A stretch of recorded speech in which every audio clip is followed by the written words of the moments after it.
All right, welcome everyone to today's video here, talking about electronic structure theory. A little bit more, talking about another aspect of it related with perturbation theory. Okay, so we've talked about the variation principle, right? And so now we're going to talk about perturbation theory and how this can be applied to molecular systems. So the idea behind perturbation theory is such that there are sometimes certain Hamiltonians that we might not be able to solve exactly, okay? But I might be able to solve for some part of my Hamiltonian, right? There might be some, simplified form, some chunk of that Hamiltonian I can solve for, right, but not the full part, okay? So example of this would be something like v of x, right, is equal to 1/2 kx squared plus alpha x, okay? Right, so my Hamiltonian here for this system is be minus h bar squared over 2m d squared dx squared plus 1/2 kx squared plus alpha x, right? We don't know how to solve that exactly, right?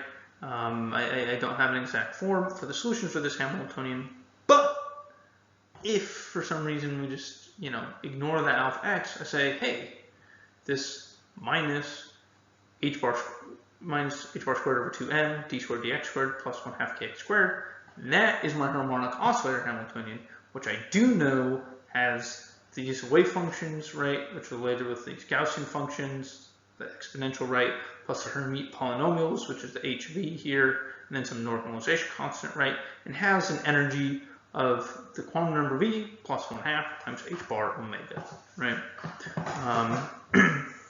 And so I do know how to solve that wave function, right? And I do know how to solve for that Hamiltonian, okay? And so what we do in perturbation theory is the idea is I have something that I know how to solve exactly, and then I have something else, right, that that is kind of modifying my system, right? So in this case, right, there's something else is alpha x, right? I have this alpha x potential, right? Some potential that's just literally, right, linear, a straight line, right? Some potential in my system that's kind of mucking up the works, right? And it's modifying my system in some way, right? Or it's perturbing the system, right? And this is the idea of perturbation theory, right? Where the term perturbation comes from, right? The idea is this alpha x potential is perturbing my system from some place that I know how to solve, right? And so what we do is when we say, let's assume this perturbation, right, this change is relatively small, what would be the correction to my energy if this was just a small effect, right? Small perturbation, okay? Right, and so again, what we'll do is we'll write our Hamiltonian, okay, in two forms. It'll be h0 and v of x, right? h0 is called the zeroth order Hamiltonian, okay? It's a reference Hamiltonian, right? We can solve this, right? We know the solution to this reference Hamiltonian, okay? V is referred to as the perturbation, right? This is perturbation on the reference Hamiltonian, thing that's changing things around and mucking things up, right? And we cannot solve, right?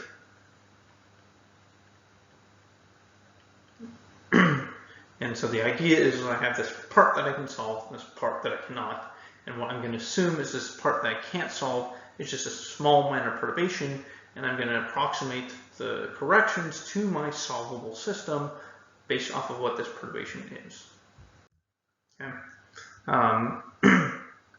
And so how we get these corrections is you expand your wave function energy in sort of a power series of the perturbation, okay?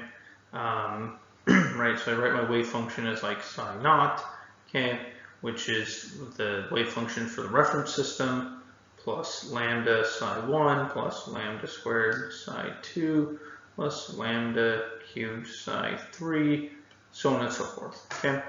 Where lambda here is just like a number that goes from 0 to 1, okay? Where 1 is like you fully turned on the perturbation, and 0 you've turned it off, right? Essentially what you do is you say your Hamiltonian is equal to h0 plus lambda v of x, okay?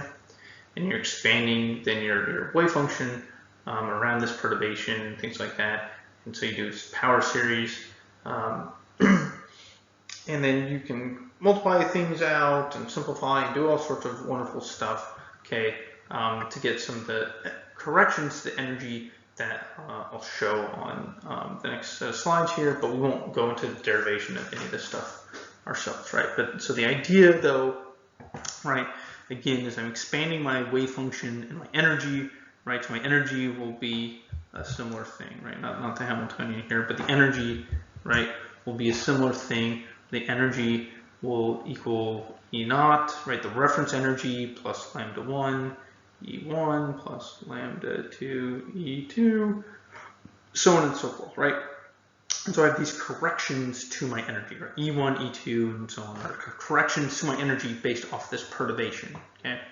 And so what we do is we assume this perturbation is kind of small, so I only need a first few potentially of these corrections. Maybe I only need the first correction, right? E1, and I'm good, right? E2 and so on and so forth is small enough. That's not relevant, and we can ignore them, right? And so that's the idea behind perturbation theory, okay? And so what are these corrections to the energy, okay?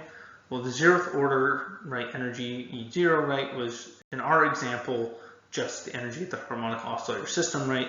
This is for our example, right? Right, it's not, E0 is not always equal to that, right? But for our example, it is, right?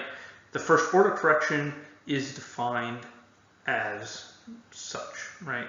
So this first order correction to the energy is given by the reference wave functions, okay? Right,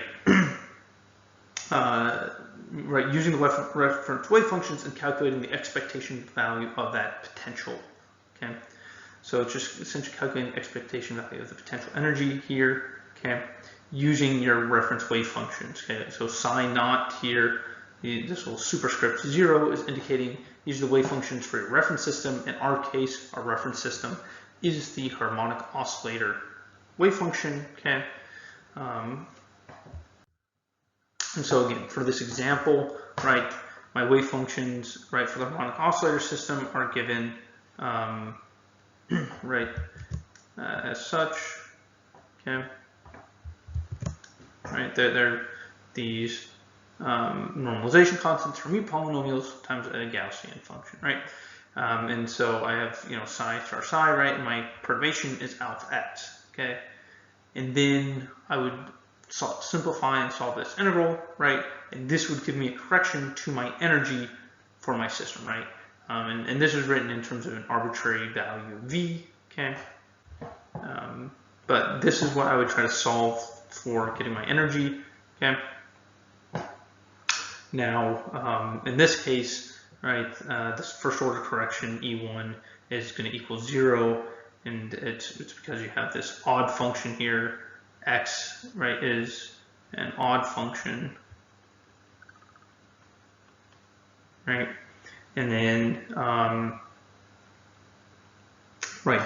psi v naught, these wave functions are either even or odd. But if they're even, you then have an even function times an odd function integrating over all space. It's going to give you 0.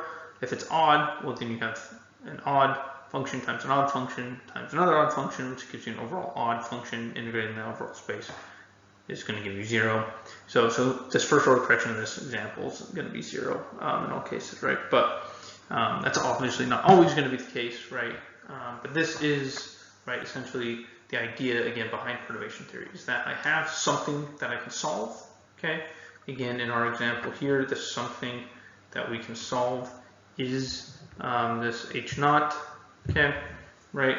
And then there's something I can't solve, which is this alpha x term in our potential, right? And I need to, instead of trying to solve the exact system, right, I solve an approximate system and then make corrections to that using this perturbation theory.